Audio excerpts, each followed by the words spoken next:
અમીરગઢ અને પાલનપુર ખેડૂતને દ્વારા ટોલ ટેક્સના વિરોધમાં 5000 ખેડૂતોની rally Palanpur Abu road national highway પર આવેલ ખેમાણા ટોલ પ્લાઝાની 20 કિલોમીટર આજુબાજુમાં રહેતા સ્થાનિક લોકો પાસે ટોલ ટેક્સ વસૂલાતો હોવાથી આજે મોટી સંખ્યામાં ખેડૂતો ભેગા થયા છે અને ટોલમાંથી મુક્તિ આપવા માટે રેલી સાથે વિરોધ પ્રદર્શન કર્યું. હજારોની સંખ્યામાં લોકો ભેગા થતા તંત્ર દ્વારા ચુસ્ત પોલીસ બંદોબસ્ત ગોઠવવામાં આવ્યો હતો.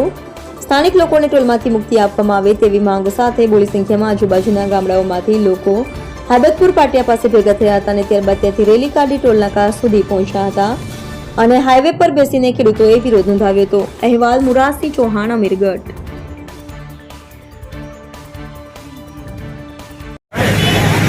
આજે વેપારી મંડળો આજુબાજુ 20 ગામો જે છે એ લોકોનો પોતાનો રોજ ચાલવા માટે આવે છે.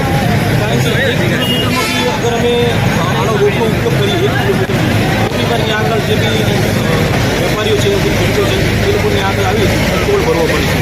ખરેખર તો નિયમ એક હોય છે કે જે ખેડૂતો છે જે પોતાના વાહન લઈને જઈને આગળ ખેતીનો સામાન લઈને અમારા વેપારી અમારા માલવર એસોસિએશન બે ભાગમાં અમારે વેપારી બી આગળ પાછળ થવું કે અમારા ગ્રાહક બી કોઈ આ બાજુ આવતું હોય તો બી ટોલ ભરવાના કારણે એ લોકો ઘણા ત્યાં આગળ આવતા નથી.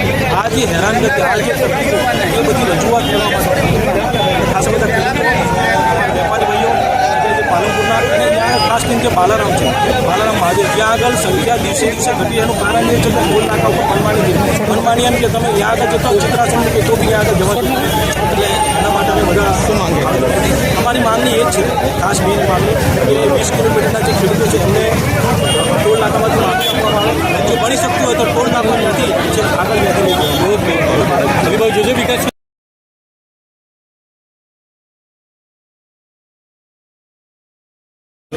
હર્ષભાઈ સંઘવી ઘણી વાર કહે છે કે કાયદામાં રહેશો તો ફાયદામાં રહેશો.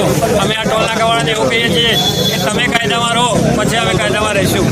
આ ટોલ નાકું છે પાલનપુરની નગરપાલિકાની 6 કિલોમીટરની દૂરી ઉપર છે એ કાયદેસર 10 કિલોમીટરથી દૂર હોવું જોઈએ. એટલે આ ટોલ નાકું ખરેખર ખોટું છે. બીજું ગડકરી સાહેબ જો વિધાન લોકસભામાં એવું કહેતા હોય કે 20 કિલોમીટરના એરિયામાં ટોલ ટેક્સ ન લેવો જોઈએ. અમારા બાળકો ભણવા જતા હોય તો અમારી ગાડીઓનો હેરાન કરવામાં આવે છે. પાલનપુરથી આજુબાજુના રોડો ઉપર બીજા સિંગલ રોડ ઉપર મોટી મોટી ટ્રકો હેડે છે. અમારા રોડ તૂટી જાય છે અને દર વર્ષે 10થી વધારે અકસ્માતમાં લોકો મૃત્યુ પામે છે આ ટોલ નાકાને લીધે. એટલે જે લોકોને નુકસાન થાય છે આજુબાજુના 20 કિલોમીટરના લોકોને આ સતત અહીંયા એના બોન્સોરો રાખે છે અને ધાક ધમકીઓ આપે છે.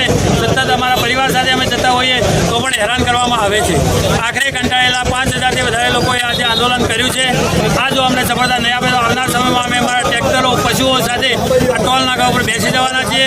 આખું ટોલ નાકું બ્લોક કરી દેવાના છે. જ્યાં સુધી સફળતા નહીં મળે ત્યાં સુધી અમારું આંદોલન ચાલુ રહેશે. 15 દિવસનો અમે અલ્ટિમેટમ આપ્યો છે. જો અમને ન્યાય મળે તો આવનાર સમયમાં ખૂબ મોટા કાર્યક્રમો સાથે અમે લડી લઈશું.